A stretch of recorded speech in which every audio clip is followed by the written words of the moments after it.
Muy buenas tardes, comienza el Café de Periodista de hoy martes. Vamos rápidamente porque tenemos muchos asuntos que tratar, así que no se nos vayan. Pero vamos a hablar primero, a presentar en este caso a Tomás López, que hace ya tiempo que no lo veíamos por aquí. Tomás, buenas tardes. ¿Qué tal, Jorge? Porque fue festivo el pasado martes, ¿verdad? El pasado martes.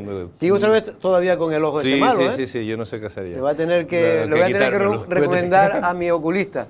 Vamos a saludar también en este caso a Usoa Ibarra. Buenas tardes, Usoa. Hola, ¿qué tal? Buenas tardes. ¿Bien? Muy bien, sí. Bueno, en la segunda parte, aquello que le interese sobre el tema del alquiler vacacional, vamos a hablar con la representante en Canarias precisamente de la ASCAF, que es de la Asociación Canaria del Alquiler Vacacional. Vamos a hablar porque hay intentos, según ella, y según de esos asociados, de que los municipios estén tratando de sacar una normativa para evitar que proliferen esos alquileres en las islas y en Lanzarote en concreto. Bueno, accidentes siguen ocurriendo, otra vez en Aría, otro accidente, por suerte no fue mortal como el anterior. Tenemos aquí imágenes de cómo se salía, o el momento en que el coche estaba ya fuera de la pista, por suerte no pasó a mal, vamos, no hubo herido de gravedad. Y luego tenemos también la polémica que se está creando en Lanzarote. Aquí lo anunciamos y fuimos, no es por nada, pero fue el primer medio de comunicación que lo sacó, que iba a surgir una polémica, Tomás, con la tubería famosa del norte, que se está construyendo, la nueva tubería del norte, en su paso por Tahiche. Como sabes, se reunieron los vecinos de Tahiche, querían que cambiaran el trazado, que no pasaran por las calles principales, creían que esto iba a ser un daño importante al pueblo de Tahiche. Y lo cierto es que este asunto ha llegado al pleno del Cabildo de ayer, un pleno ordinario, donde hay, como siempre suele ocurrir, Tomás, tú que viviste en el Cabildo, pues dos versiones muy diferentes. Iba por las mañanas, y alguna tarde, pero vivir casi, bueno. Dos versiones diferentes. En este caso, la presidenta del Cabildo ha dicho que este proyecto no se va a parar, que lo siente mucho por el Tahiche, pero que eso ya está aprobado y que hacer lo que pide Coalición Canaria o el Partido Popular, que es pasarlo por la montaña o por otra zona, retrasaría esa tubería que es esencial para los intereses de Lanzarote y sobre todo de los vecinos del norte de la isla. Hay dos puntos de vista y a mí me da la impresión de que lo peor de todo es que los dos puntos de vista tienen parte de razón, ¿no? Es decir, es cierto que esa tubería no es una cosa menor para la isla o que es una inversión un poco necesaria. De hecho, se llama eje Órsola, o sea, estas cosas que se le dan. Esta tubería, Tomás, tú no te recordarás porque ya eran esa tubería se aprobó en la época tuya de consejero. Puede ser. Iniciar la tramitación y demás. Por eso que, o sea, no es una cosa menor, es una infraestructura básica para la isla de Lanzarote y en eso tiene razón en este caso quienes están gobernando en estos momentos y la presidenta del Cabildo, pero tampoco es una cosa falsa o no dejan de tener razón el Ayuntamiento de Teguise, Coalición Canaria, el Partido Popular, que posiblemente hay otro trazado que hubiese sido mejor, desde luego, que el pasarlo en medio del pueblo, cuando además el otro día lo explicaba la concejala aquí en este programa, que también hay una obra, al parecer, de no sé si de pluviales o de canalización de agua que va a pasar por la misma zona. De saneamiento, creo. Bien, entonces los dos tienen razón y lo peor de todo es que estas cosas no se previesen, o sea que esta cuestión no se viese antes, ¿no? Porque ciertamente el parar ahora un proyecto de esta magnitud para cambiar su trazado supondría seguramente un retraso de todo, porque todos sabemos cómo funcionan las obras públicas y cómo funciona la administración en cuanto a sus tiempos, y sería seguramente de sacar a licitación un modificado, tener que un experto, un ingeniero en este caso, pues darle el visto bueno, tener que contratar o hacer cambios, en fin, sería un proceso quizás demasiado largo para lo que se pretende, para lo que se busca, que esencialmente pues es una obra, digamos, básica para la isla de Lanzarote. Uso, antes de que tú hables, me gustaría, por si acaso que puedas meter la pata, oír en este caso a la discusión que precisamente ayer se vivió en el pleno ordinario del Cabildo.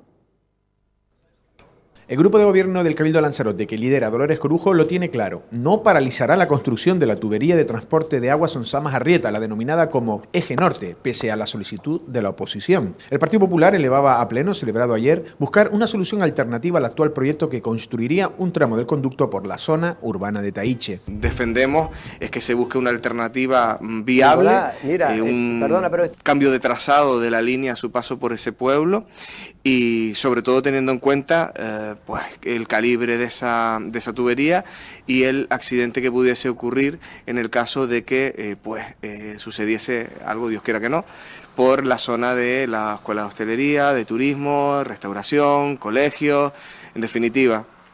Si hay alternativas, ¿por qué no supervisar esas alternativas y plantear una mejora de la ejecución de ese proyecto tan importante y tan necesario para la isla de Lanzarote como es la línea norte? Coalición Canaria propone sacarlo por el exterior, donde ya hay otras infraestructuras. Técnicamente podría ser, sí. Yo no digo que técnicamente volvamos a picar ahí y pueda pasar una tubería. Lo deseable es que una tubería de ese calibre no tenga que pasar por una calle urbana. O sea, es que hace 60 años la tubería existente está por fuera. La que es de hoy de fibra cemento está por fuera del pueblo.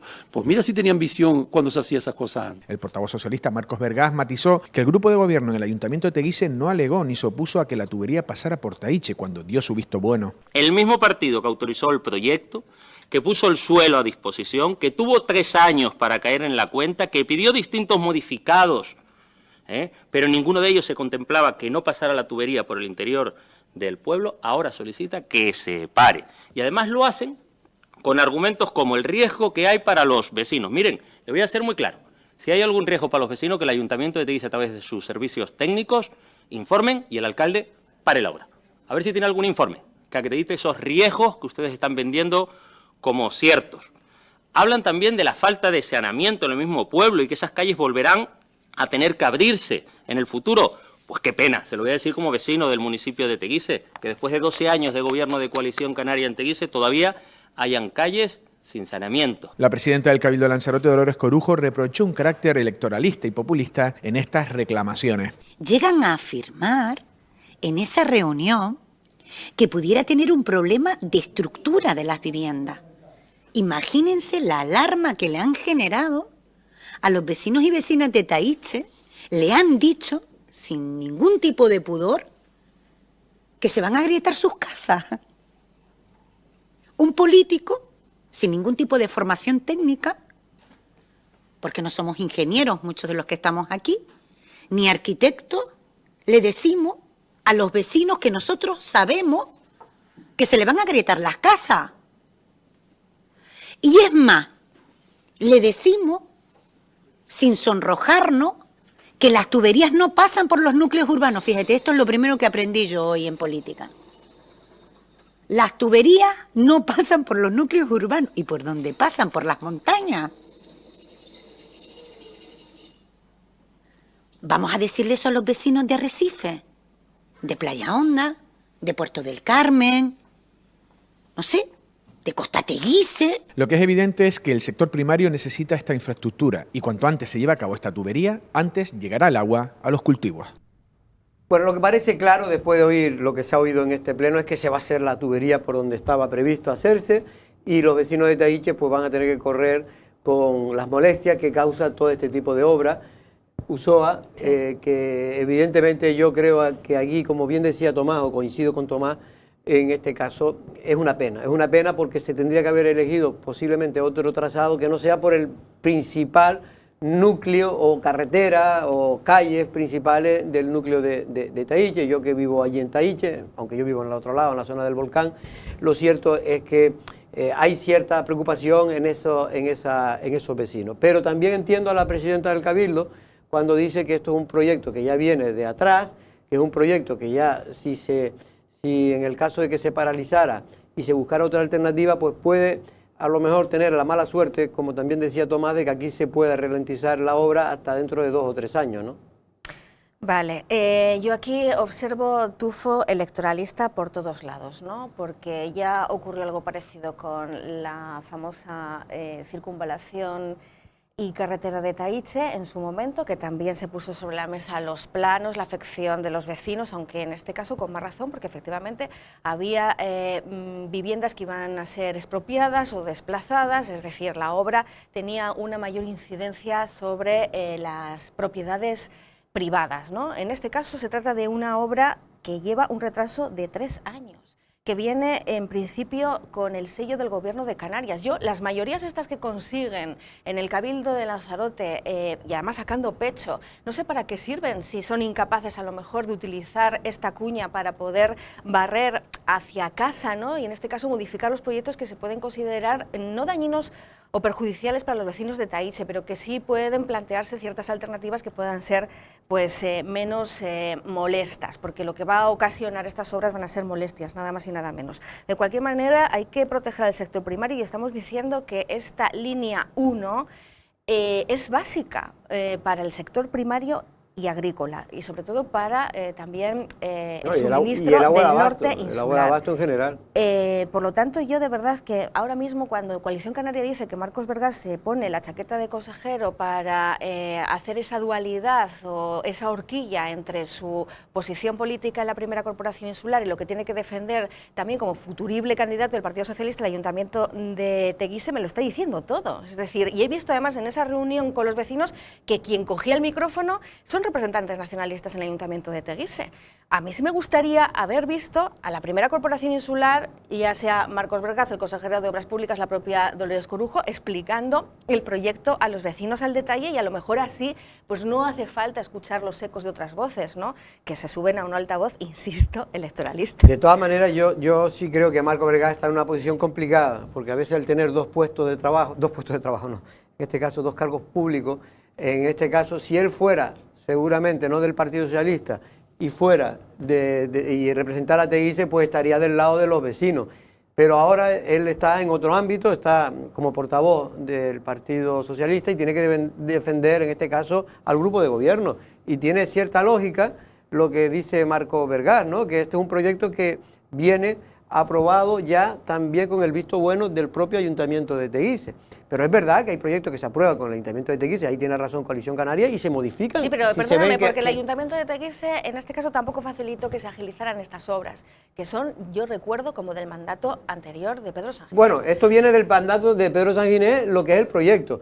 Luego se empezó a ejecutar en la época de Manolo. Sí, pero lo que te quiero porque decir aquí tarda un proyecto, tarda 3 años claro, pero en el Ayuntamiento que se aprueba. de Teguise, este nudo gordiano muchas veces administrativo no se tuvo prisa en deshacerlo. Ahora mismo, bueno, claro, la coyuntura es otra, porque la proximidad, insisto, de las elecciones es otra. Pero bueno, yo de verdad. Mira, en esta reunión que tú alegas, ahí estaba Marcos Vergaz, el consejero del Cabildo y concejal normal, porque como la convocará el partido de la oposición, pues digo yo que. No, ahí la convocaron los vecinos. Escuchando. Lo que pasa es que es verdad que todo el mundo sabe que Domingo Cejas tiene una ascendencia importante en Taíche, porque fue mucho tiempo concejal de Teguise, teniente alcalde. Hombre, que para Marco incluso humanamente es complicado. Claro. O sea, todos sabemos, todos somos personas y sabemos que está delante un vecino que le van a pasar una obra molesta por delante de su casa, que va a tener el colegio, porque resulta que además es el pleno centro de Taíche, el colegio en medio y la obra y no sé qué, pues tenerle que decir a ese vecino que lo mejor o lo único que se puede hacer o lo más rápido o que la prioridad mayor está en la conducción del agua,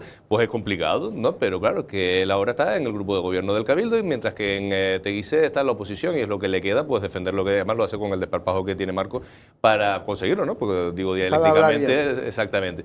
Pero, o sea, yo me quedo con esa, que a los vecinos de Taíche les molesta, sí, que esto se debió haber resuelto antes.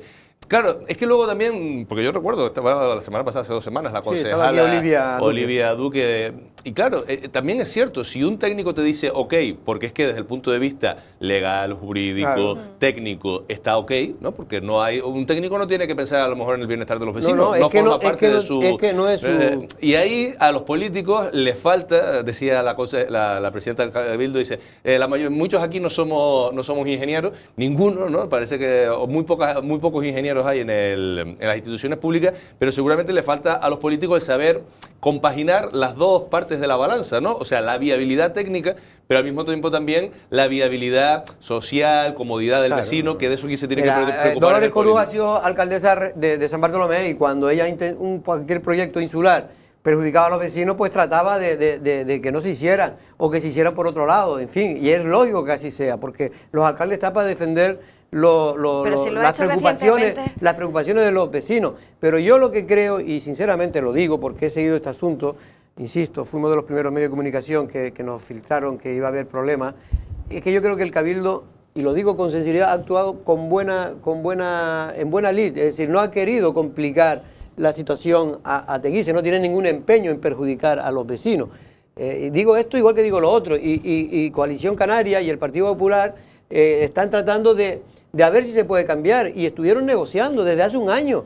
Mira. Un año. Y lo que pasa es que la solución que se encontró, que estaba de acuerdo el Cabildo, que era hacerlo por la montaña, por la parte de atrás del pueblo, finalmente no se pudo hacer porque hay informes medioambientales que no permiten hacer este tipo de obras, o hay que pedir una serie de informes y tal que podrían retrasar, pues sine die la ejecución, o sine die por lo menos un año o 2 años esa obra. El anterior gobierno, insisto, nacionalista, con Coalición Canaria, al frente del Cabildo, venía a decir prácticamente que esta línea 1, y creo recordar que incluso palabras también del propio Osvaldo Betancourt, casi son de interés general. Quiero decirte que son básicas, claro, en lo que viene a ser un poco también la estrategia de cara al futuro del impulso, vuelvo a insistir, del sector primario agrario y abastecimiento garantista al norte insular.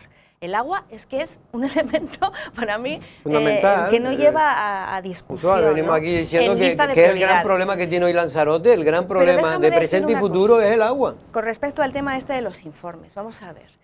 Ya el posicionamiento que ha tenido la primera corporación insular con la LZ2, el soterramiento por el paso a Playa Honda, viene a determinar que, oye, a lo mejor no son técnicos, pero les apetece hacer la lectura o la interpretación sobre los informes técnicos como les convenga, en el sentido de que con el debate de la ampliación o soterrado de la STA2 han tenido claro que lo más viable, barato y aunque sea sosteniblemente peor de las alternativas que se barajó por parte del Gobierno de Canarias, han optado, bueno, pues esa, por la circunvalación. Entonces, quiero decirte que también las lecturas muchas veces que se hacen sobre los proyectos, pues todo depende del sesgo político que se les quiera dar. Eso es evidente. Pero en el caso de la primera corporación insular es que yo me tengo que poner un poco del lado, como bien decías, de la necesidad de que las obras salgan adelante, y ese es el discurso que ha defendido Dolores Corujo. Yo creo que se ha intentado, no se ha podido, y como no se ha podido, Dolores Corujo no está dispuesta a que esa obra se paralice, una obra fundamental. Ella lo ha vendido como una gran obra, un proyecto que viene ya de atrás, porque ahora, cuando las cosas salen mal, como en este caso, digo que ahora Marcos reconoce que esto viene de atrás, viene de la época de Pedro Sanginés, y es que es verdad que viene de la época de Pedro Sanginés. Es que si fuese al revés todo, o sea, si estuviese ahora mismo gobernando Coalición Canaria, seguramente estaría, no sé si Marcos Vergas u otro, pero alguien del Partido Socialista, gritando y tirándose los pelos, ¿no?, tirándose de los pelos, diciendo que cómo va a ser eso que unas tuberías de estas, en vez de pasar por otro sitio, están pasando por el centro de Taíche. Pero es que las tuberías tienen que pasar por algún lado. El proyecto decía que eso iba por ahí, y nadie dijo que no en su momento, y cambiarlo ahora llevaría tiempo, aparte de eso, el tema de la montaña, ¿no?, de que aparte de ser tiene algún tipo de protección ambiental o protección territorial, y claro, sería seguramente el declarar el proyecto de interés, seguramente por parte del Gobierno de Canarias, o sea, un trámite que no sé si estamos en disposición o tenemos el tiempo para posiblemente podría haberse hecho y agilizado las cosas hace tiempo, pero ahora ya corre el tiempo muy rápido y la presidenta del Cabildo no quiere retrasar ese proyecto. Insisto, no va a ser fácil. Bueno, por cierto, que hablando de agua, ya por fin el Ayuntamiento de Tinajo ha resuelto los problemas que tenía con Canal Gestión. Tenemos al alcalde del Ayuntamiento de Tinajo, don Jesús Machín. Buenas tardes. Buenas tardes. Bueno, Jesús, por fin se ha resuelto el problema. Creo que ayer usted se reunía con Canal Gestión, también con el apoyo, en este caso, del Consorcio del Agua, y finalmente han llegado a un acuerdo. Sí, por supuesto, hemos llegado a un acuerdo. Ayer nos reuníamos porque a través de los abogados hablaron y que me pedían una reunión con el gerente de Lanzarote, con David, y mantuvimos una reunión donde pues agradezco el apoyo del consorcio, tanto del consejero como del gerente, y también pues con mi abogado y el secretario interventor tesorero del Ayuntamiento de Tinajo.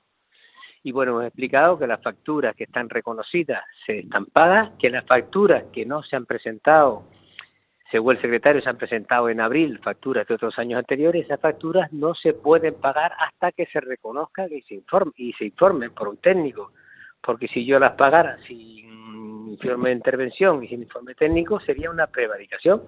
Se ha explicado, se le ha dicho, mire, antes final de año se reconocerán las que faltan por reconocer, que son unos 40 y tantos mil euros, y bueno, se le pagará una parte en diciembre, final de diciembre, y la parte a principio de año. Es decir, cuando se haga el reconocimiento de deuda. Pero más allá de eso, don Jesús, que estas son cosas que más bien es para los técnicos y para los juristas, lo que la gente se pregunta, porque lo de Tinajo no es único, es decir, que el Ayuntamiento de Tinajo deba pues creo que decía la nota de Canal Gestión, si no me equivoco, 4 años de agua, no es tampoco una excepción. Hay otros ayuntamientos que también deben agua a Canal Gestión en este caso, y es casi una costumbre que antes había y que se sigue extendiendo, ¿no, don Jesús? Eso no es una mala costumbre del ayuntamiento. Antes, vamos a ser sinceros y claro, antes cuando Inalsa los ayuntamientos todos debíamos, y ya en la última época nos dijeron que había que pagar. Tinajo, por ejemplo, pagó, otros ayuntamientos no pagaron, y bueno, hay ayuntamientos que debían hasta 1,5 millones, no dan nombres de nadie, y bueno, yo no sé si lo habrán pagado o no. Cuando antes de entrar digo Inalsa.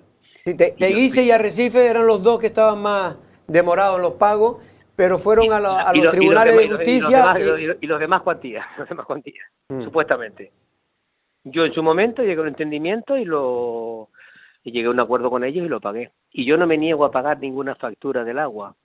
Lo que pasa es que un ayuntamiento tiene el caso de Tinajo, que tiene secretario, interventor, tesorero, la misma persona, y él interpreta que las facturas no fueron presentadas en tiempo y forma, y fueron presentadas y registradas en el ayuntamiento porque él quiere que se presenten por la página, por la sede electrónica en la página del ayuntamiento, y parece ser que no se presentaban así o algo así. Bueno, si yo no tengo ningún problema en pagar las facturas, si me dan el visto bueno los técnicos competentes. Si no, sería prevaricar, como lo decía el propio Marco y lo decía el propio abogado, que no se puede. Me he comprometido con el interventor secretario que ahora la aprobación del presupuesto se les aprueba y se les pagará, y hemos acordado pagarlo de 2 veces. Bueno, simplemente. Yo nunca me he negado, pero es también mi obligación, porque dice que tiene que comprobar factura por factura, porque es mi obligación también. Si usted tiene le hago un ejemplo, si usted tiene una factura que le está cobrando de un contador 100 euros, por decir algo, durante un tiempo, y de repente ese contador viene 1.000 euros, habrá que verlo si había un consumo de agua. Pero en la nota de Canal Gestión decía que no había ni una sola reclamación por parte de Tinajo a esa factura. Mire, vamos a ver, yo no quiero estar dándole vuelta al tema, quiero hacer una rueda de prensa y explicar todo bien. A mí Canal Gestión se pone en contacto personal conmigo telefónico, ahora 4 semanas, se puso el gerente porque el secretario decía que no le reconocía la factura. Yo intervine, me senté con el secretario, el director me dio una explicación, y le dije, bueno, pues las que se pueden reconocer se reconoce y se pagan, que ya están pagadas. Se han pagado 40 y pico. No, digo que reconoce que cuando ya usted se puso en marcha, pues se ha buscado una solución, pero que hasta que usted no se puso en marcha, don Jesús, la verdad es que según ellos no hubo respuesta alguna por parte del ayuntamiento. No, respuesta por parte de intervención, el secretario interventor. Yo ya no sé. Sí tuvieron conversaciones con el abogado, es verdad. Tuvieron conversaciones el secretario y el abogado, y bueno. Lo importante, cuando a mí me lo dijeron, busqué soluciones, y yo tengo que buscar soluciones amparadas por informes técnicos, si uno no puedo pagar. Y de verdad que agradezco que el gerente de Canal Gestión entendiera cómo funciona un ayuntamiento, cómo son los reconocimientos, y que para pagar una factura, tanto lo decía yo como el consorcio, como el abogado y el secretario interventor, hay que reconocerla, comprobarla, verificarla y pagarla. Hemos firmado un acuerdo y se ha cumplido, y desde ayer mismo mandaron la orden de quitar los precintos de los contadores que estaban presentados. Y ya era lo que iba a preguntar ya para terminar, porque ya lo llamaremos para que esté aquí presente en el set de Lancelot. ¿Ya se han levantado los precintos? Sí, desde ayer para la tarde dieron la orden, sí. Pues don Jesús, un abrazo.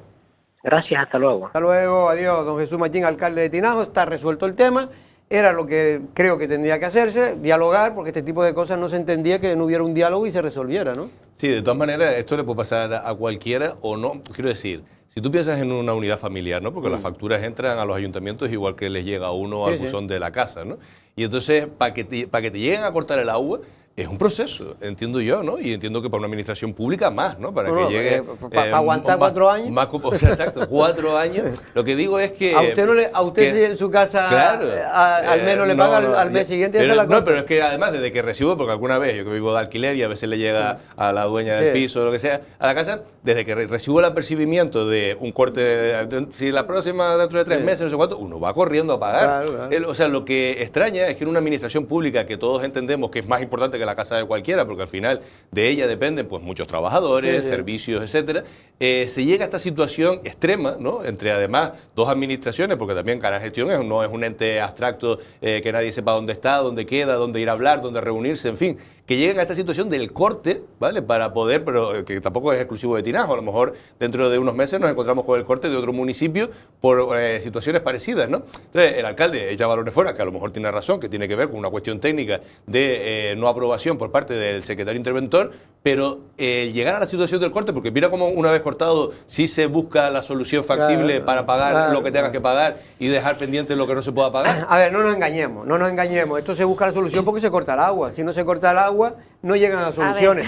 Y eso está más claro que el agua, nunca mejor dicho. Pero en cualquier caso, el resto de ayuntamientos también han pasado lo mismo que Tinajo. Lo que pasa es que han tenido, y eso es lo que de alguna manera Canal Gestión critica a Tinajo, han tenido que le han contestado, han intentado en un principio pues llegar a algún tipo de acuerdo y finalmente todos ellos han llegado a un acuerdo, un plan de pago y se ha pagado, ¿no?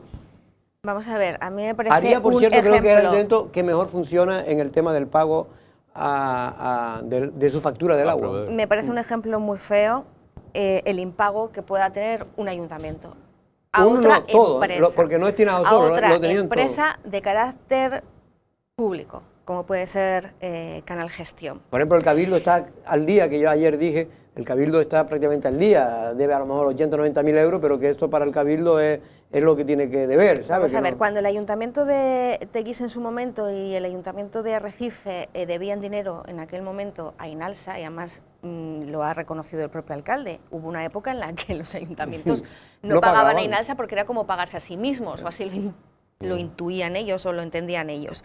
Bien, entonces el Ayuntamiento de Arrecife y Teguise debían muchísimo dinero, pero es verdad que lo llevaron a un contencioso judicial que perdieron y entonces después tuvieron que ir amortizando esa deuda. Facturas que ellos en principio alegaban que estaban sobreseídas, entonces tenían también su argumentario jurídico. Aquí el señor alcalde de Tinajo, yo todavía no me ha quedado muy claro, le animo mucho a dar esa rueda de prensa para que explique cuál es la razón técnica que impide a un ayuntamiento pagar por el agua que uno consume, eso es lo primero, y luego también es una pregunta al aire y ya te dejo.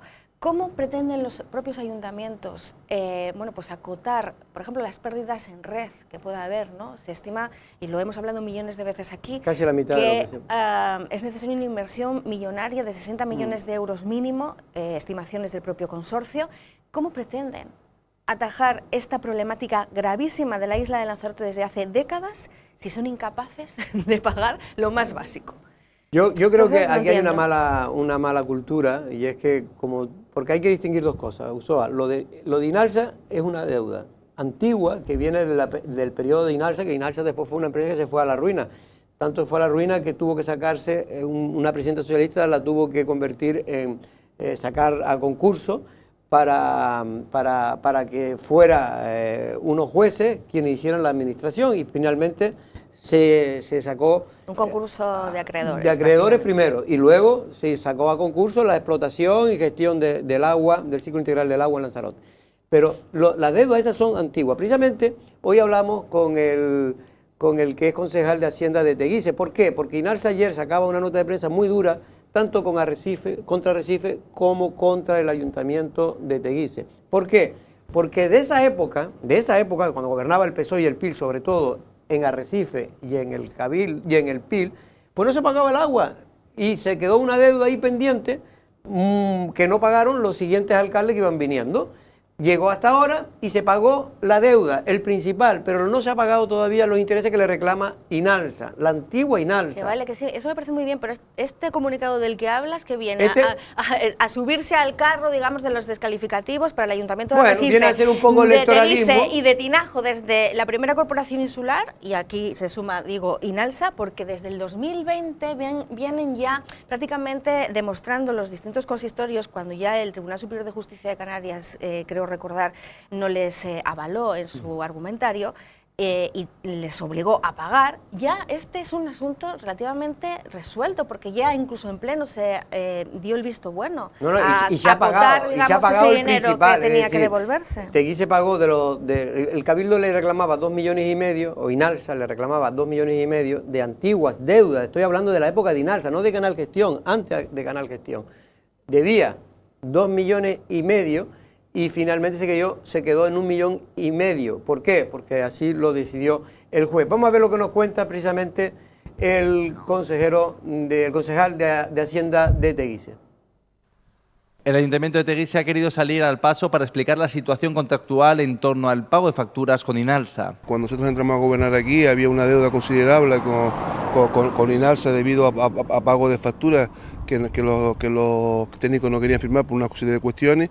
Y al final, no haber entendimiento con Inalsa, lógicamente tuvimos que llegar a un proceso judicial. Ese proceso judicial, ellos nos reclamaban 2,4 y al final quedó en 1,4, que el cual el pago lo hicimos en diciembre del año pasado. El problema radica en los intereses de demora que en estos momentos se encuentran en negociación, ya que el consistorio teguiseño no está conforme con las cantidades. Que no están en la sentencia, pero sí hay que empezar a negociar. No estábamos de acuerdo con esa cantidad desorbitada y lo que hicimos fue contratar a otro economista para que nos hiciera una valoración relativa a esos intereses de demora, la cual arroja que en vez de ser 153.000 son 215.000 euros. Nosotros en junio de este año, una vez que teníamos los informes pertinentes, le enviamos a través de Orbe toda la documentación a Inalsa y aún estamos a la espera de sentarnos y dialogar. Y Jiménez reafirma en que Teguise no quiere eludir sus responsabilidades. Teguise no se niega a pagar los pero lo que no se niega es a pagar cantidades desorbitadas que por mucho presidente que sea María Dolores Corujo. Por otro lado, tiene claro que la intención del PSOE, liderado por María Dolores Corujo, no es otra que la de desestabilizar. La campaña empezó, yo lo vengo diciendo hace mucho tiempo. Yo personalmente pienso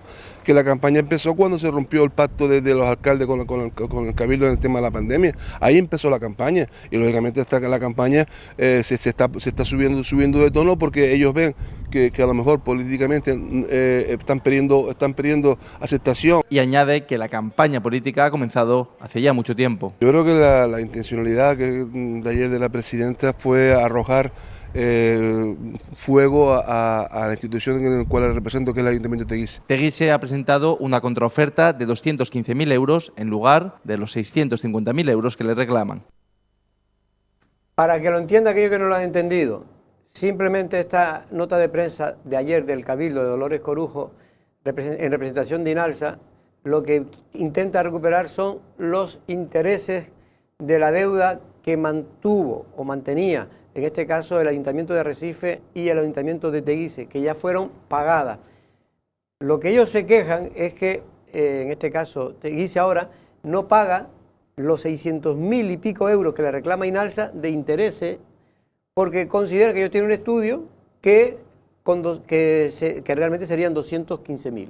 Claro, el asunto, bueno, primero que la campaña esta se nos va a hacer demasiado larga, porque es que, o sea, todo pinta a que, porque ¿qué tiene de novedoso este asunto? Si es una deuda que viene desde la época de Inalsa, que se ha pagado la deuda y que lo que queda pendiente es determinar cuál es el monto de los intereses generados por el impago de la deuda, pues siéntense ustedes, señores políticos de una institución y de otra, de unas siglas políticas y de otras, e intenten solucionar, porque según si le hago caso al concejal, que me lo creo por lo pronto, lo que parece que no hay acuerdo en torno a cuál es la cantidad. O sea, no es que no se quiera pagar, sino que los intereses, digamos, lo que se gastó en agua está claro y eso se pagó. Los intereses generados no están tan claros o no están en sentencia y por lo tanto hay que negociarlos. Vale, siéntense a negociarlo y así se beneficia Inalsa, que es una empresa pública, y se beneficia el Ayuntamiento de Teguise, que tampoco es plan de pegarle un serruchazo, ¿no? Las dos cosas también.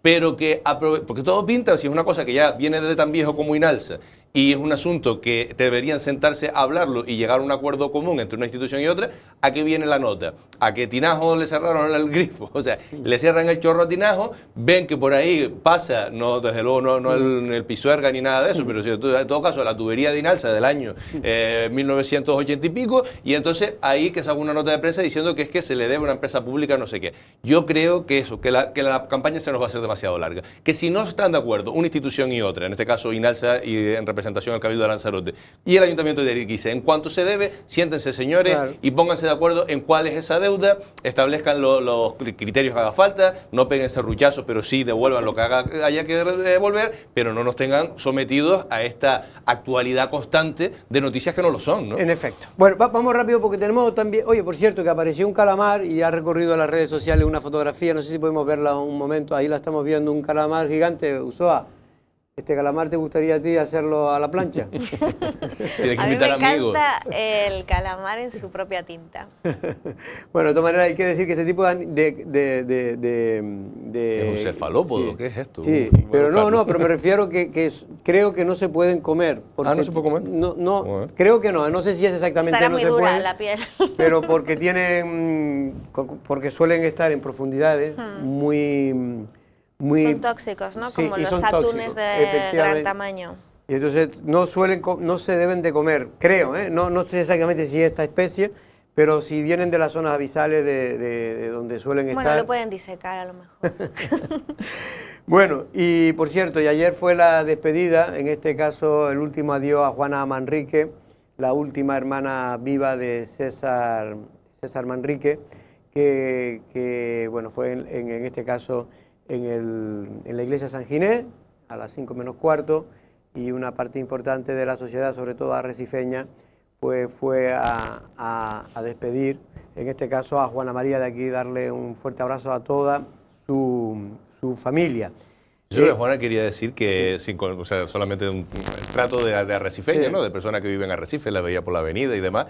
Yo creo que, aparte de ser, ¿no? Que por lo que quizás todo el mundo está haciendo referencia ahora, por el hecho de ser familia Sí, de del César. gran genio, ¿no? De César Manrique, yo creo que ella misma, como persona, o sea, era una mujer avanzada a su tiempo. O sea, que yo creo que antes de que se inventase la palabra feminismo y todo este tipo de cosas, o sea, su desparpajo, su manera de tratar la vida y el mundo, las fiestas, el buen vivir, o sea, yo es que la recuerdo, por ejemplo, disfrazada en carnavales, o miras ahora fotos, por ejemplo, se puede acceder, ¿no? En memoria digital de Lanzarote y se ven esas fiestas en el almacén, y es tan difícil encontrar a mujeres, o era tan difícil en ese momento, encontrar a esas mujeres con esa vida pública, esa vida social de Juana, que yo creo una que era... mujer distinta a toda la de su generación. Por eso incluso. digo que yo creo a que... pesar de que era amiga de toda la gente de su generación, porque tenía esa dualidad, ¿no? Sí, de que ella sí, era muy que diferente. era muy de la Sí, isla en el sentido sí. pero que luego tenía esa capacidad de ser adelantada a su tiempo. Y yo creo que efectivamente lo de César Manrique, ¿no? Por la personalidad de César como que lo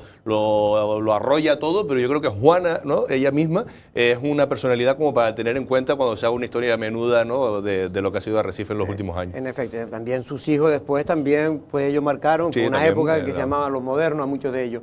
¿Quería decir algo o no?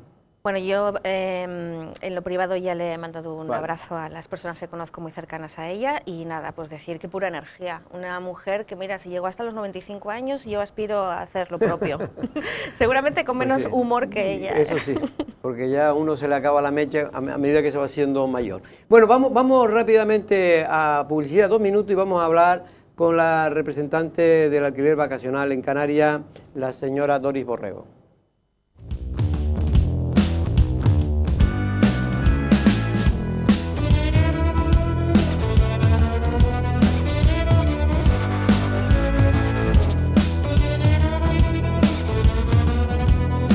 Bueno, pues no sé si tenemos ya a Doris Borrego, que es de la Asociación Canaria del Alquiler Vacacional. Buenas tardes, Doris, ¿cómo estamos?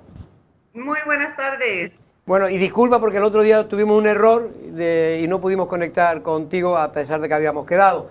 Doris, te hemos llamado porque, bueno, hay cierto, vamos a decir, preocupación en el sector del alquiler vacacional, porque creo que la FECAN, la Federación de Municipios de Canarias, está tratando de regular de aquella forma ese tipo de alquiler. ¿Cuál es exactamente la preocupación, Doris? Bueno, vamos a ver, nosotros tenemos pleno conocimiento desde hace más de 6 meses de que la FECAM estaba intentando regular el alquiler vacacional, cosa que nos sorprendía, porque para empezar la FECAM ni siquiera tiene potestad para hacer un decreto nuevo de vivienda vacacional. Esto corresponde al gobierno de Canarias, ¿no?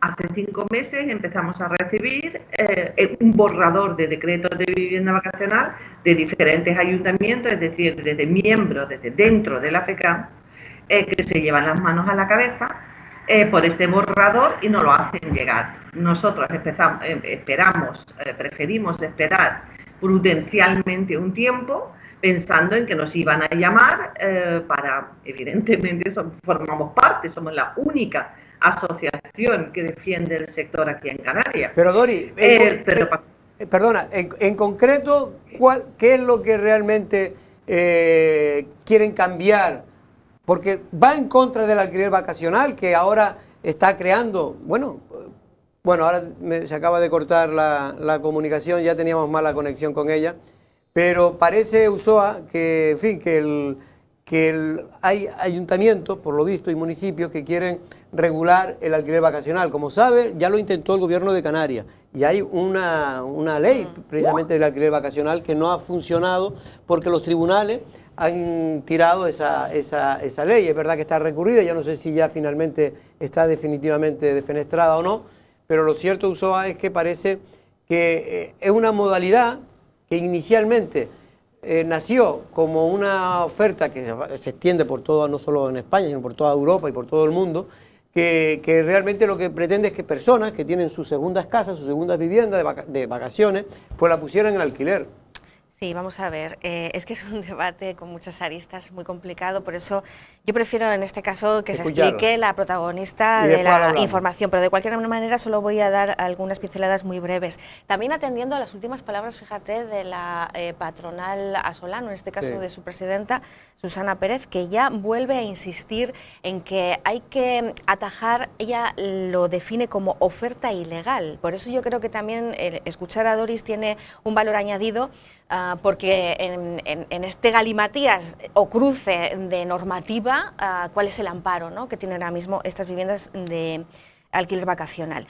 Sí es verdad que se está hablando de un desequilibrio que se genera en el propio mercado y más en islas turísticas como Lanzarote, donde tenemos muchísimos problemas para encontrar un alquiler accesible. Ahora mismo hay problemas para traer incluso a trabajadores del sector turístico ante la, en este caso, oferta de empleo, porque no tienen dónde alojarse. Pero entonces, ese problema es un problema del propietario que tiene una casa, no es del propietario, o es un problema de la sociedad no que tendrá es del que poner más propietario casa. Que tiene una vivienda en alquiler vacacional, pero sí es verdad que esto no ha ayudado a atajar esa dificultad habitacional que venimos arrastrando desde hace mucho tiempo, antes de que se inventara, diría yo, las viviendas de esta tipología. Pero ahí está ese debate y a mí sí me parece interesante abordarlo porque es una realidad que nos afecta a todos, ¿no? Y me refiero a los que residimos aquí o los que pretenden venir a trabajar. Bueno, estamos tratando de conectar, pero Tomás, es un tema, como dice Ulloa, con muchas aristas, pero yo a veces,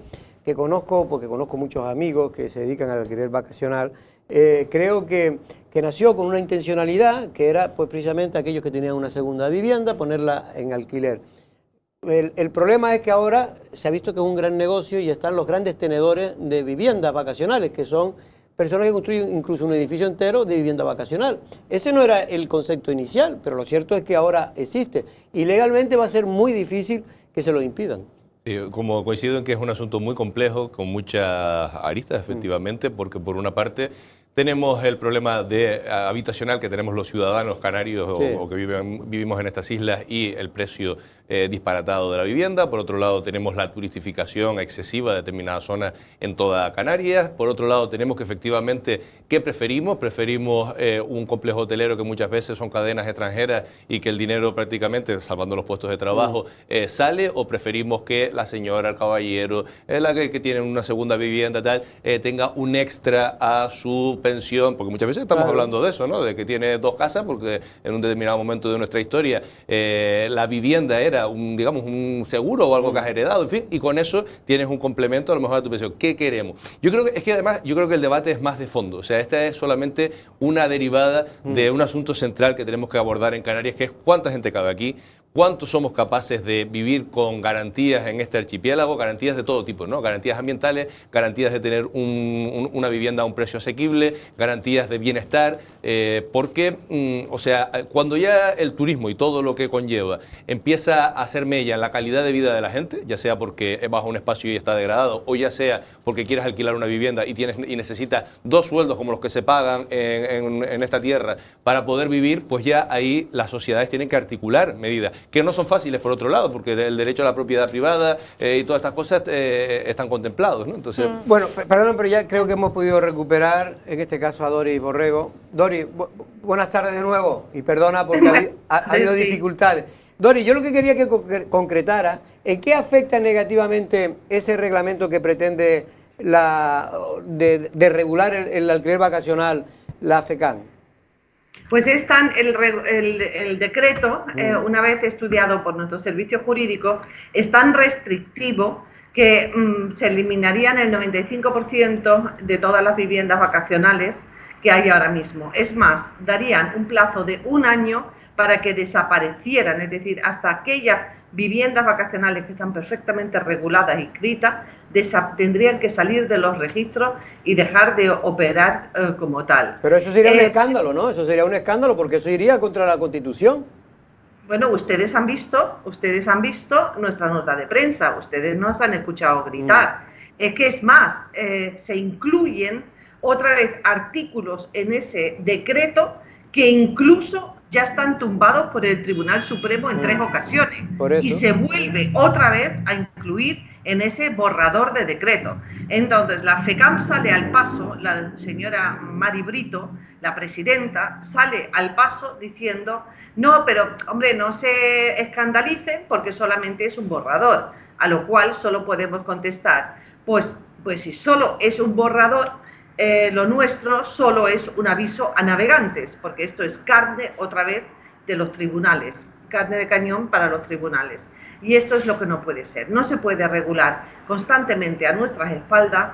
Lo más lógico sería que se sentaran con nosotros en una mesa y que miráramos las fórmulas. Es decir, tenemos un decreto plenamente en vigor, un decreto válido, el que incluso confiere a todos los municipios de regular en el ámbito urbanístico las viviendas vacacionales de sus municipios.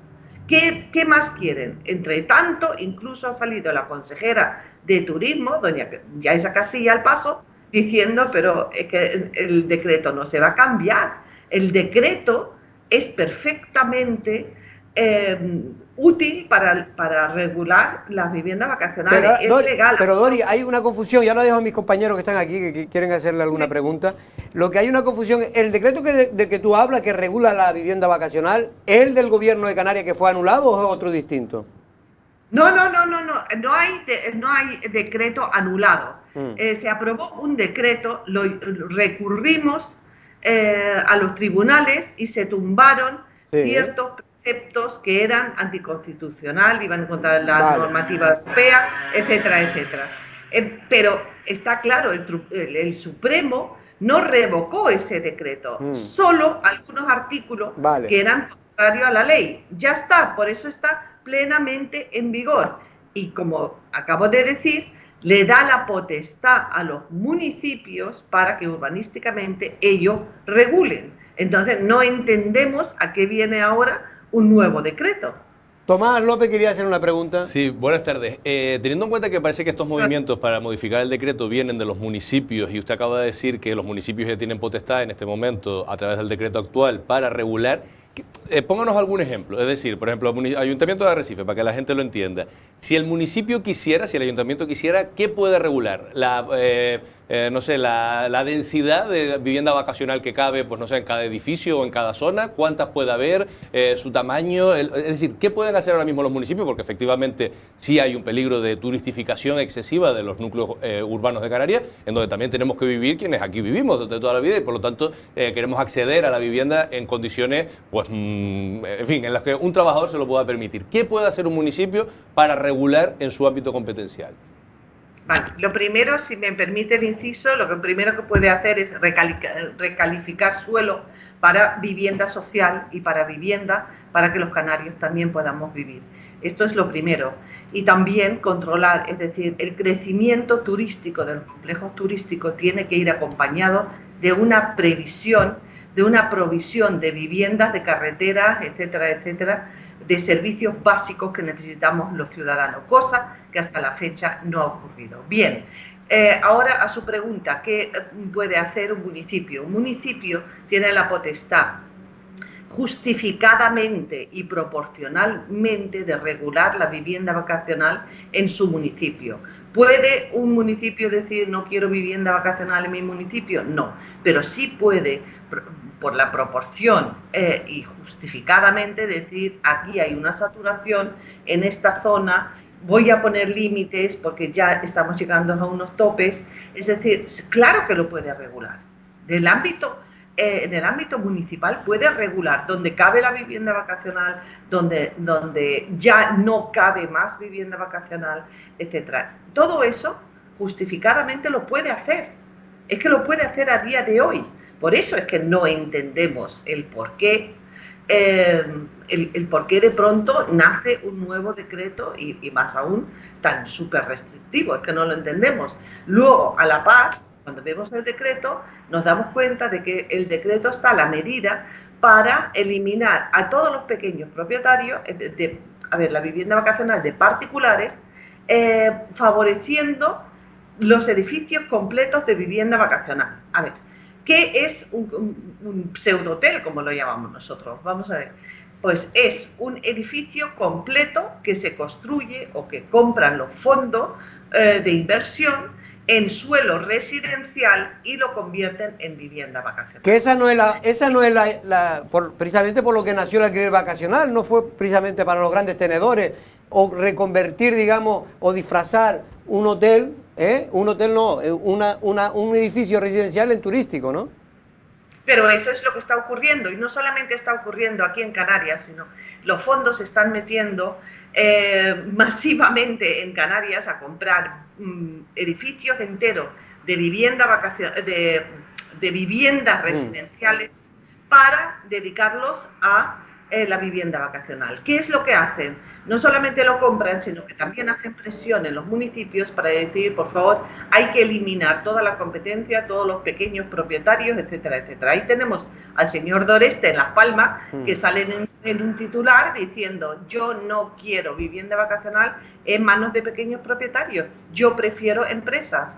Hace una nueva normativa municipal, intenta ilegalizar a todas las viviendas vacacionales de particulares y se empiezan a salir edificios enteros de viviendas en suelo residencial que se dedican al alquiler vacacional en Las Palmas. Y esto lo aplaude.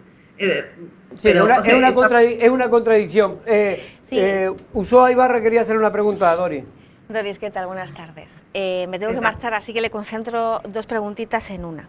Por un lado, ¿qué mecanismos de inspección, cómo los calificaría usted con respecto a la vivienda vacacional en cuanto a parámetros de calidad, en cuanto también a ese pago de impuestos obligatorio, etcétera? ¿Son garantistas en este momento?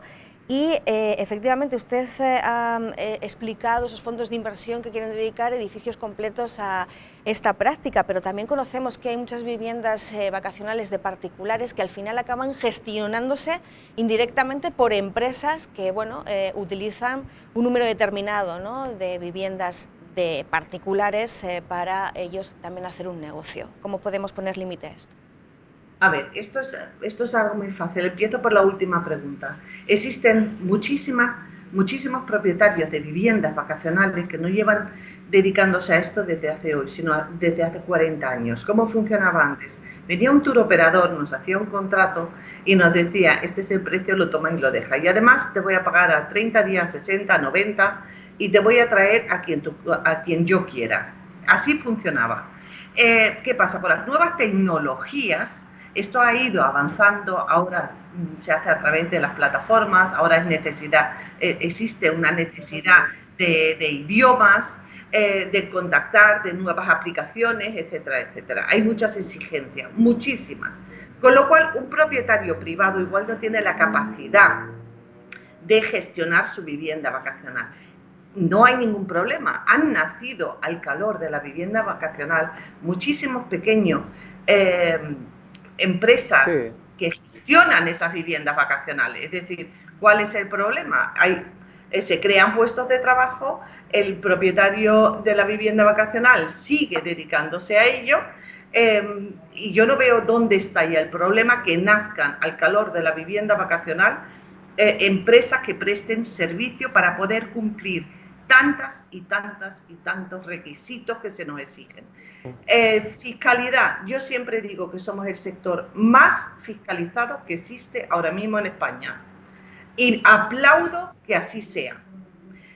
¿Por qué? porque ahora mismo hay una obligación que se está hablando mucho de la normativa europea. La normativa europea viene diciendo lo mismo que lleva haciendo el Estado español desde hace más de 3 años, que es, tenemos la obligación de cumplimentar el modelo 179. Es decir, las plataformas tienen que informar Hacienda de el dinero que cobra cada propietario. El propietario tiene que informar de cuánto está percibiendo por la vivienda, y si existiera un intermediador del que acabamos de hablar, también tiene que informar de cuánto está percibiendo de la plataforma web y cuánto le está pagando al propietario. Es decir, y esto tiene que cuadrar y encajar perfectamente. Esto no existe en ningún otro sector que a mí me conste aquí en España, una fiscalización de esa magnitud. De hecho, Dori, los que están metidos en estos temas, yo he conocido por experiencia propia, tengo amigos, y efectivamente hay una transparencia total y absoluta, aunque es verdad que ahora Bruselas está exigiendo más transparencia a las plataformas de alquileres turísticos. Y nosotros lo estamos solicitando. Somos nosotros quienes estamos pidiendo que por favor se obliguen a las plataformas de exigir el registro turístico, que solo se puedan anunciar viviendas que están registradas, que están 100% legalizadas. Y en lo que respecta, quiero también contestar la última pregunta, en lo que respecta a la calidad de las viviendas vacacionales, puedo decir hoy por hoy que si entramos, tenemos una media muy elevada de satisfacción del cliente, y no por las perchas no deformables que nos piden en el decreto, que fuimos el hazmerreír de Europa con nuestra regulación de perchas no deformables, sino porque un propietario particular que vive de los ingresos o que necesita los ingresos de esa vivienda vacacional siempre estará muy atento a qué le piden los turistas para dárselo y tener la mejor evaluación posible, porque esto le garantiza los ingresos. Durante la pandemia, hablando con la Federación de Contratistas de la Construcción, también nos decía que tuvieron un aluvión de contratación de vivienda vacacional, de reformas, de mejoras, porque teníamos que aprovechar, sabíamos que si cuando volviera otra vez teníamos que ser los primeros en el punto de partida y ofrecer lo mejor que pudiéramos para remontar, como así ha sido en definitiva. La última pregunta, Tomás, si quieres hacer alguna reflexión o alguna... Sí, bueno, volviendo al asunto, claro, los propietarios o la Asociación de Propietarios de Vivienda Vacacional han puesto el grito en el cielo ahora con el proyecto, este borrador de... Pero volviendo a lo que yo decía antes, ¿se puede desde los municipios? Sí, se puede, pero ¿cuántos municipios? Porque a mí también me preocupa, o sea, como ciudadano de estas islas, yo entiendo, ¿no? Y conozco a mucha gente, tanto que trabaja en el sector del alquiler vacacional, en empresas, ¿no? Que muchas veces también son empresas familiares, pero que tiene capacidad de conocer idiomas, de iniciativa, donde gente y trabajas en esto, y es un buen sector, y además también otras familias que lo tienen, digamos, como un aporte extra, como comentábamos antes, a sus ingresos, y eso es bueno para la sociedad canaria. Pero luego está la contra, ¿no? Que es el tema de que la vivienda aumenta su precio en tanto en cuanto hay una mayor tensión del mercado de la vivienda. ¿Hay municipios que hayan regulado este asunto? Porque a lo mejor lo que hace falta no es una nueva regulación, sino que no haya dejación de responsabilidades por parte de los municipios a la hora de establecer qué zonas están ya demasiado tensionadas, que además quizás es hasta bueno para el propio sector del alquiler vacacional, en tanto en cuanto no terminan comiéndose los unos a los otros, ¿no? O sea, porque un exceso, quizás muchas veces la persona que va a un alquiler vacacional va buscando un entorno, un lugar genuino, no sé, que forme parte, no un resort turístico, ¿no? Sí. Claro, vamos a ver, el tema de la vivienda vacacional es el único culpable de la falta de vivienda en Canarias. Esto es un mantra desde hace muchísimo tiempo. Mire, en el año 2018 le entregamos a todos los municipios, a todos los políticos, a todos los partidos políticos en el Parlamento, un estudio que había hecho la Universidad de Las Palmas de Gran Canaria, el Instituto TIDES, que reflejaba en 158 páginas que la vivienda vacacional, la incidencia que tenía sobre la vivienda residencial era de escaso 3%, es decir, solo somos el 3%, representamos el 3% del parque total de viviendas. A mí, yo que vivo aquí, siento esta tierra como mía, porque no soy canaria de nacimiento, tengo que decir que a mí me preocupa muchísimo más que la agencia tributaria declare de que existen hoy por hoy más de 150.000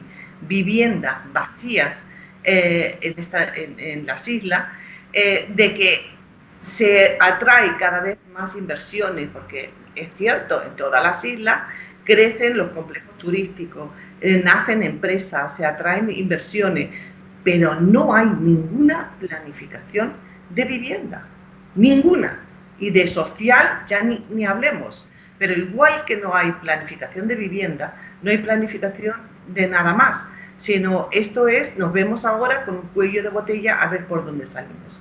Y tenemos, eso sí es muy preocupante, los grandes fondos de inversión comprando edificios completos de vivienda y bien cerrándolo o dedicándolo a la vivienda vacacional. Eso es lo que... Dori, nos tenemos que ir, pero sí es verdad, y es para que usted tenga un dato, en Lanzarote, desde hace 22 años, que se dice fácil, 22 años, en una isla que ha crecido casi en esos 22 años, ha crecido su población, posiblemente un 30, un 35% como mínimo, o más, no se ha hecho ni una sola vivienda vacacional, social, ni una sola. Claro, después ya toda la culpa al sector vacacional me parece un poco ridículo. Dori, un abrazo y muchas gracias. Un abrazo y encantada de verles y de haberles saludado una vez más. Hasta luego. Buen día. Venga, buenas tardes. Bueno, Tomás, pues bueno, esto es un tema complejo, pero es verdad que lo que tú decías, en el fondo, lo que hay que intentar es resolver los problemas habitacionales que tiene una isla, pero no es por el tema solo vacacional. Hay otros factores que impiden que Lanzarote, por ejemplo, tenga unos problemas terribles. Ahora mismo no se sabe qué va a pasar con este nuevo hotel que va a necesitar 400 personas más. En Playa Blanca, cuando no hay allí, ya no digo que no hay vivienda para alquilar, es que no hay ni siquiera habitaciones. Sí. Tomás, Nicolás Saavedra, el que es concejal de Tía, que gobierna con el PSOE, finalmente ha sido nombrado hoy, con un decreto de presidencia, ha sido nombrado nuevo consejero no electo del Cabildo de Lanzarote. ¿Qué te parece? De Medio Ambiente, ¿eh? Sí. En sustitución de Yolanda... Sí, no, Yolanda no. ¿Yolanda no era? No. Creo que no. Bueno, quizás sí. No me suena Yolanda. Solís... Elena, hombre. Elena Solís. Es complejo, esto es complicado, porque mira, tienes a un concejal que estaba tan a gusto en Tía, porque además lleva un área que es, bueno, pues visible porque es servicio social, o sea que para una formación política como Podemos tiene fácil venta, digamos, al público, ¿no? Porque tienes ahí el grueso de los aspectos sociales del municipio y a unos pocos meses de las elecciones le das un cargo como es la de consejero no electo, que lo del no electo siempre ha tenido, bueno, las propias formaciones, digamos, que han estado más en la nueva política, pues han criticado. No es favorable. No, o sea, no es bonito, o sea, no está bien, a no ser que sea con la idea con la que se creó quizás la figura del no electo, que es poner a una persona, a un profesional, que te pueda solucionar un asunto estratégico, porque sé, pues tienes en fin, cualquier cosa, pero no parece tampoco el perfil. Entonces, primero colocas a alguien de no electo, que no sé cuánto de vendible tiene eso, cuando estaba haciendo una labor en su municipio, pero con la intención, claro, seguramente como jugada política, porque lo quieres presentar a candidatura al Cabildo, ¿no? Para presidente del Cabildo. Pero es que luego a las dos personas que tienes en el Cabildo ya, Podemos, ¿no? A ninguno de los dos le parece que tenga ningún futuro dentro de la formación política y tienen que actuar como compañeros de mesa, en este caso, cuando se sienten en el Cabildo a trabajar y demás, de esta persona que es no electa y además que les ha quitado, entre comillas quitado, en fin, les ha ocupado el puesto que ellos ahora mismo venían desempeñando. Complicado para Podemos esa situación. Es que está la cosa muy complicada porque ahora mismo Nicolás Saavedra, que es un hombre, en fin, que se va bien con todo el mundo y esa es su gran ventaja que tiene, pero lo cierto es que va a estar en un cabildo donde ninguno lo va a querer mucho, ¿no? porque sus propios compañeros se sienten de alguna manera desplazados fuera de y que saben que ya están con la X para las próximas elecciones, es decir, que no van a ser candidatos. Y por otro lado, de hecho le ganó las primarias a Jorge Peña. Bueno, creo que Jorge no llegó a presentarse, quizás porque no sé si consiguió los avales necesarios, porque dentro del ni partido se presentó porque, creo que no se presentó. O retiró la candidatura porque sabía que no había. No pasó lo corte, de los avales, no pasó el corte. Vale, en cualquier caso. Y encima va a tener, tampoco el PSOE le va a gustar mucho. Claro, este a hombre, un adversario político dentro de unos meses, claro, darle demasiada plataforma. O sea, su propio partido ha creído que es una plataforma, aquello que luego yo tengo mis dudas de que internamente lo sea. Y sobre todo, Tomás, porque va a creer que Nicolás, de alguna manera, aunque un hombre que tiene su carácter, pero va a estar controlado por precisamente aquellas personas que no eran de la corriente de Jorge Peña. Por lo tanto, que considera que Jorge Peña y Miriam Barro se han quedado un poco como personas, digamos, sin poco nivel político para hacerle frente a la presidenta del Cabildo, Dolores Corujo. En cualquier caso, Podemos, la verdad, es que cada vez le están creciendo más enanos. A nivel de España, ¿sabes qué? Pablo Iglesias, ayer creo que fue... Sí, vamos, o el domingo. Sí, el domingo y ayer salió en los medios. Sí. Fue el domingo en un acto electoral o en un acto de partido. Pero ayer fue más fuerte, creo que fue en la SER. Que ayer por la noche sí, participa en un debate. Creo que la SER ya dijo claramente que Yolanda Díaz era una desagradecida con Podemos, que la había puesto ahí, que le había dado todo el apoyo y que ahora un poco Yolanda Díaz se está, digamos... dibujando de Podemos para tratar de presentar su propio proyecto fuera de Podemos, lo cual pueden ser hasta contrincantes de Podemos.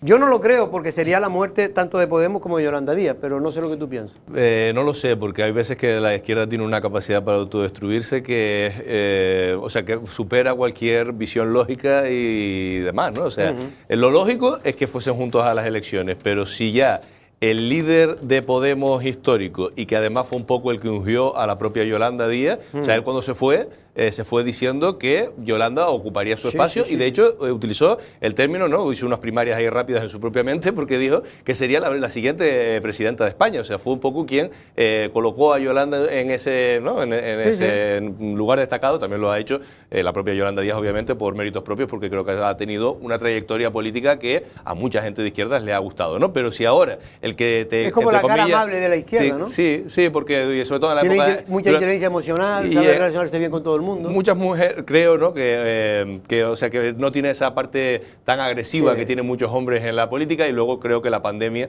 le jugó una buena... O sea, dentro de lo malo que fue la pandemia, las medidas como los ERTE... la gente lo valora muy bien, tanto de hecho las mejores valoradas. Es que tantas fotografías con la patronal a un lado y los sindicatos a otro, obviamente benefician, ¿no? Porque es que durante toda la pandemia esa fue la foto una vez y otra. Yo entiendo, entre tú y yo, a Yolanda Díaz. Yolanda Díaz, cuando fue un veneno, le propuso, un poco la ungió, en este caso Pablo Iglesias, era un caramelo envenenado, porque casi la quería poner ahí, pero cortándole las alas, para decirle que iba a hacer lo que dijera él. Es muy complicado, porque la idea de Pablo Iglesias es complicada. O sea, Podemos ahora mismo suma lo que suma, las elecciones, o sea, cada vez que hay una encuesta no aparece bien reflejado, la marca no suma demasiado. Por lo tanto, la propuesta de Pablo Iglesias de Podemos tiene que seguir siendo, digamos, el eje sobre el que giran sobre el que gravitan las izquierdas, no es realista. Pero luego la propuesta de Yolanda tampoco termina de ser realista, porque es verdad que hace falta siempre una estructura detrás. Y una estructura no se monta en 3 días. Con esto de sumar y un proceso de escucha, eso está muy bien, pero también hace falta, al final, músculo político. Entonces, si unos y otros no se ponen de acuerdo, más que sumar, va a ser restar. Don Tomás López, buenas tardes. Nosotros ya nos tenemos que ir, se nos ha acabado el tiempo. Por cierto, darle recuerdo a todos los que nos estén viendo a través de Fuerteventura Televisión en Fuerteventura, a través de Canal 4 en Tenerife, Canal 11 en La Palma. Ya nos ven en muchas islas este programa de Café de Periodista. Muchas gracias y buenas tardes.